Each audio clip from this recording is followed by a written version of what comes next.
Banaras taekwondo association ने बड़े short term में टूर्नामेंट को बड़े सुचारू रूप से चलाया और ये ऐसा मौका था कि स्कूल भी तुरंत खुले थे, लेकिन मुझे देख के ये अच्छा लगा कि यहाँ बच्चों ने अच्छे संख्या में पार्टिसिपेट किया।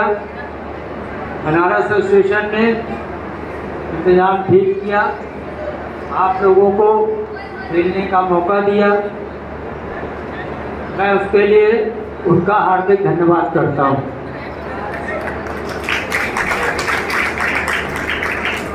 मेरा जो निर्णायक मंडल था तो आप लोग यहाँ आए, आप लोगों ने इस टूर्नामेंट को बड़े सुचारू रूप से चलाया, क्योंकि मेरे उसमें आप लोग को ऐसी ट्रेनिंग मिली है कि आपको मैंने सब काम सिखाए हैं। कहीं कहीं में सुनने में आता है कि ये नहीं आता, वो नहीं आता, लोग चैम्पियनशिप दूसरे जिलों को नहीं देते, खुद करते हैं। लेकिन मेरे यहाँ मैंने हर ज़िले को, चाहे छोटा हो चाहे बड़ा हो, जिसने भी चैम्पियनशिप मांगी मैंने उसको दी और मेरे देने को उन लोगों ने बड़े अच्छे रूप से चैम्पियनशिप को कराया और मेरे निर्णायक मंडल ने भी बड़ी सार्थक भूमिका निभाई। तो निर्णय से खिलाड़ियों का कोई अहित नहीं हुआ, बल्कि हर खिलाड़ी अपने अपने हुनर के हिसाब से अपने अपने स्थान को प्राप्त करके और उन्होंने उन मेडलों को प्राप्त किया। मैं इसलिए अपने निर्णायक मंडल का भी बहुत बहुत हार्दिक तौर से धन्यवाद अदा करता हूँ और उम्मीद करता हूँ कि आगे ही वो ऐसे ही चलेंगे। देखिए, ताइक्वांडो एक गेम नहीं है, जीवन आर्ट है। ये वो आर्ट है जिसको 7 साल से लेकर 60 साल तक बच्चा कर खेलता है। 70 साल की उम्र में भी लोग गोल्ड मेडल जीत रहे हैं। सबसे बड़ी बात है कि ताइक्वांडो सेहत के लिए बहुत अच्छा है।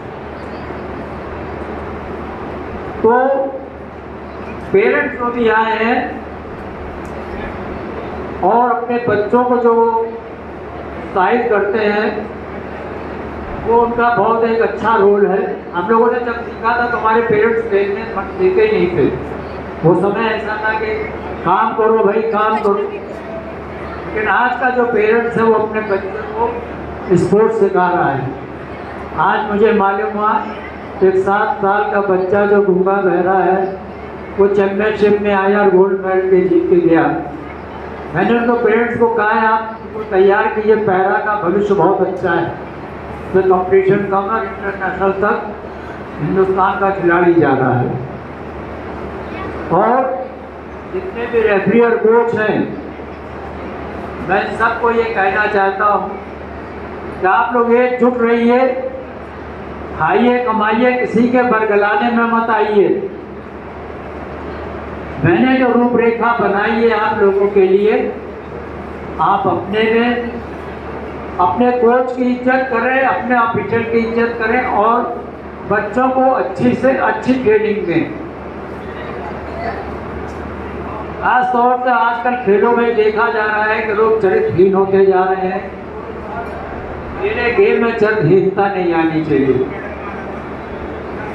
जो छात्राएं मेरे यहाँ सीख रही हैं, मैं उम्मीद करता हूँ वो छात्राएं भविष्य में किसी भी दहेज कांड में नहीं मारी जाएंगी।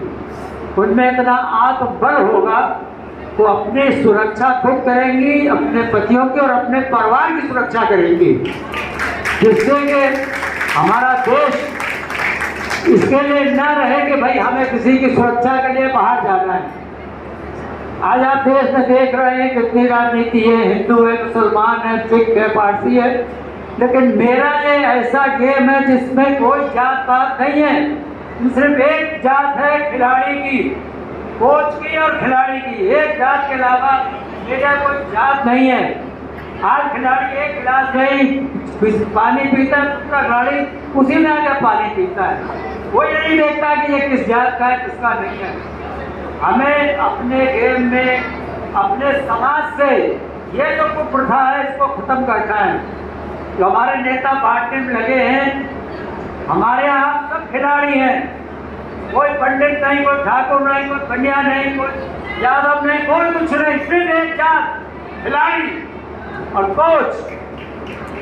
और अगर जिस तरह बात ये ध्यान लेके निकले तो समाज को और आपके परिवार को कोई बांट नहीं सकता। आप सिर्फ भारतवासी, आपसे पहले पूछा जाए कि क्या है आप, तो आप नाम बताइए, उसको कहिए मैं हिंदुस्तानी हूँ, मेरी एक जात है, मैं हिंदुस्तानी हूँ और इसके अलावा मेरी कोई जात नहीं। मैं आप सबके भविष्य के लिए आगे भी चैंपियनशिप कराऊंगा और मेरे जो कोच हैं, जो मेरे जिले के पदाधिकारी हैं, उनको भी ये मैं कहूँगा वो अपने यहाँ ज़्यादा से ज़्यादा चैंपियनशिप कराएं। जितना मेरा सहयोग होगा मैं उनको अपना सहयोग प्रदान करता रहूँगा। हम अभी अपने कोचों से बात करके हम सभी मीटिंग अगस्त के फर्स्ट वीक में रखेंगे, फर्स्ट शुक्रवार को, जिसका साथ कोचों को भी बुलाएंगे, रखने को भी बुलाएंगे। आज ये निमंत्रण समझिए जो मैं आपसे बोल रहा हूँ कि लखनऊ में अगस्त का जो पहला इतवार होगा वहाँ आप लोग आइए। आगे हम क्या प्रोग्राम बनाते हैं यूपी करने के लिए और नेशनल करने के लिए, उसमें आप लोग भागीदार बने। और हमारे यहाँ कोई छोटा नहीं है, कोई बड़ा नहीं है, सब एक समान है। अपनी बात कहने का आपको पूरा अधिकार है, लेकिन हर बात आपके अनुशासन में होनी चाहिए। अगर हमारे यहाँ VIP कल्चर हो तो VIP कल्चर के लिए सिर्फ एक व्यक्ति VIP कहलाना चाहिए। क्यों? वो अध्यापक है। अध्यापक किस रूप में आता है? गुरु के रूप में। सबसे पहले आपके अध्यापक माता पिता होते हैं, फिर आपका स्कूल टीचर होता है, फिर आपके कोच होते हैं। और ये ऐसे है कि आप इनसे पढ़ लिख के जब आप जाते हैं, आगे तरक्की करते हैं, नौकरियां पाते हैं, लेकिन इनको आपसे ये उम्मीद नहीं होती कि आप उनके लिए कोई काम करते हैं या कोई उनको आप आके दान दक्षिणा करते हैं। अध्यापक को सबसे बड़ा, गुरु को सबसे बड़ा सम्मान क्या है? जब आप उसके चरण स्पर्श करते हैं तो गदगद हो जाता है कि आज मेरा जो चेला है वो किसी अच्छी जगह पहुंच गया। मैंने अपने रिदीम में लक्ष्मण पुरस्कार दिलवाए, लक्ष्मीबाई पुरस्कार दिलवाए। दुर्भाग्य है कि मेरे पीछे हटने पे अब ये पुरस्कार यूपी में शायद किसी को मिला हो। लेकिन अब मैं ये चाहता हूँ कि मेरी जो बात डोर है कि आप लोग नौजवान हैं, संभालें। मेरी 76 साल उम्र हो गई है। मैंने अपने जीवन के 45 साल खेल में दिए हैं।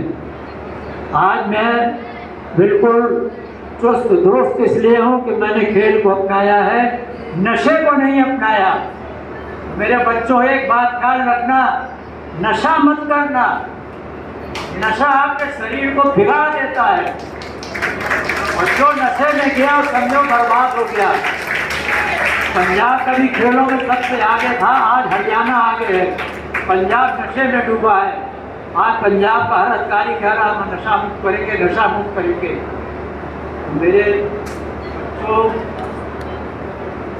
नशे की आदत कभी मत डालना, जात पात में मत पड़ना।